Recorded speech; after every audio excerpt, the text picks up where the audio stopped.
ఇదే అంశంపై డొమెస్టిక్ వే పేరు మార్చడంపై కాంగ్రెస్ నేత డీకే అరుణ అబ్జెక్షన్ చెప్పారు. తెలంగాణ రాష్ట్రంలో ఎన్టీఆర్ పేరు పెట్టాల్సిన అవసరం ఏమొచ్చిందని ప్రశ్నించారు. పేరు మార్చే ముందు అసెంబ్లీ అభిప్రాయం తీసుకోవాల్సిందని సూచించారు.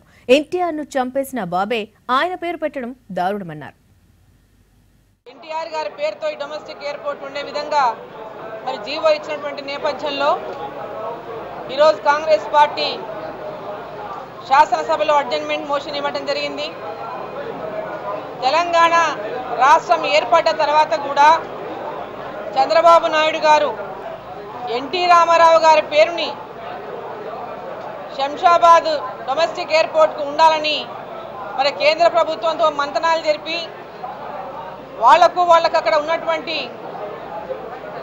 అలయన్స్తో ఈరోజు ఈ ఎయిర్పోర్ట్ పేరుని మార్చే విధంగా జీవో ఇప్పించినటువంటి నేపథ్యంలో మేమందరం కూడా దీన్ని తీవ్రంగా ఖండిస్తూ ఉన్నాం. ఈ దేశం కోసం ప్రాణాలు పోగొట్టుకున్నటువంటి ఆనాటి ప్రధానమంత్రి రాజీవ్ గాంధీ గారు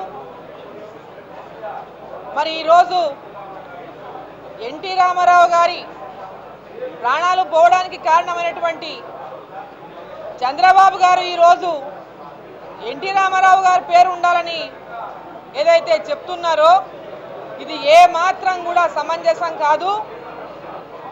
తెలంగాణ రాష్ట్రంలో ఎన్టీ రామారావు గారి పేరు ఏ విధంగా పెడతారు? మీరు మీ రాష్ట్రంలో ఆంధ్రప్రదేశ్ రాష్ట్రంలో ఎన్నో కొత్త ఎయిర్పోర్ట్లు కొత్తగా ఏర్పాటు చేస్తామని చెప్తా ఉన్నారు. ఆ ఎయిర్పోర్ట్లకు అన్నిటికీ కూడా మీ ఎన్టీ రామారావు గారి పేరు పెట్టుకోండి, మాకు అభ్యంతరం లేదు. తెలంగాణ శాసనసభ దృష్టికి రాకుండా, తెలంగాణ శాసనసభ అభిప్రాయం లేకుండా ఏదైతే నిర్ణయం తీసుకున్నారో ఆంధ్ర ముఖ్యమంత్రి గారి యొక్క సలహా మేరకు, సూచన మేరకు ఆ నిర్ణయాన్ని ఎంబడే విరమించుకోవాలని చెప్పి కేంద్ర ప్రభుత్వాన్ని కోరుతా ఉన్నాం.